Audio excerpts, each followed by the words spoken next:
Considere aqui um vetor W que se encontra na origem de um plano cartesiano XY e que esse vetor forma um ângulo alfa em relação à horizontal, em relação ao eixo X.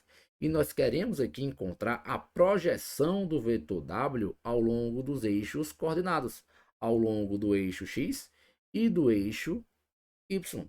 Professor, como assim? Nós vamos quebrar o vetor W ao longo desses dois eixos. E isso é possível mediante o seguinte raciocínio. Imagina que uma formiga ela vai subir esse vetor. E nós vamos, a partir desse movimento de subida da formiga, saber o que ela anda na horizontal, eixo X, e o que ela anda na vertical, eixo Y. Dessa forma, a formiga ela vai sair da origem do vetor W e vai chegar à extremidade desse vetor. Horizontalmente, ela vai percorrer em relação ao eixo X uma distância que pode ser medida tomando a origem até esse ponto assinalado na figura.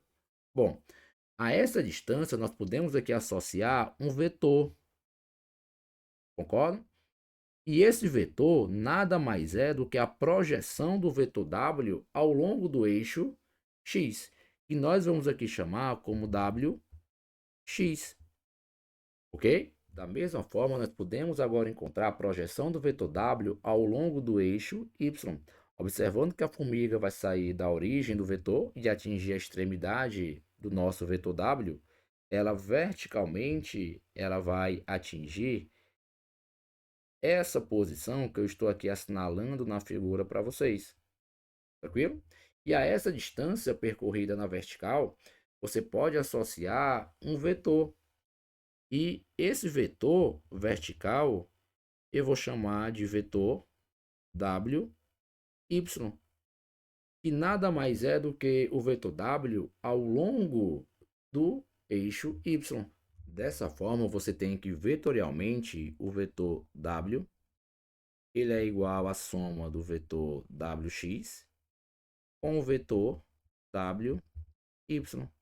Professor, não consigo ver. Olha só, pega a componente WY e traz essa componente, faz a translação desse vetor, mantendo as mesmas características para esse ponto aqui, ó, WY.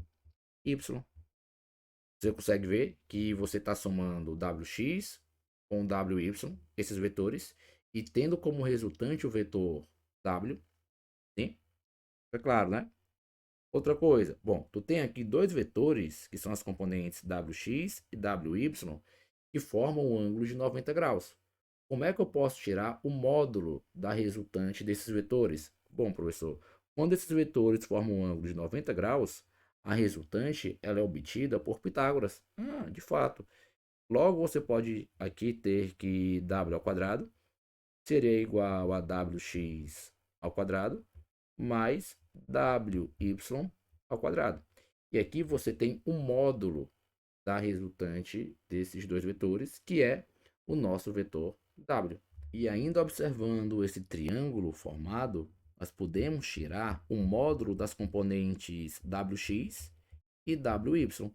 Professor, como? Bom, podemos calcular, por exemplo, quanto vale o seno de alfa.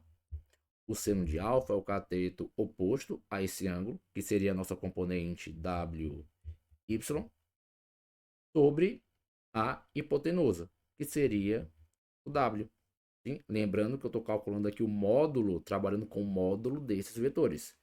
De tal forma que nós podemos aqui concluir que a componente, ou módulo da componente WY, é igual a W vezes o seno de alfa. Tranquilo? Então aqui está a forma ou a maneira de você calcular a componente ao longo do eixo Y. Professor, e a componente WX? Você pode aplicar nesse triângulo aí o cosseno de alfa. E o cosseno de alfa é o cateto adjacente a esse ângulo, que é WX, sobre a hipotenusa, que é o W. De tal maneira que você conclui que o módulo da componente WX é W vezes quem, professor? Vezes o cosseno de alfa. Ok?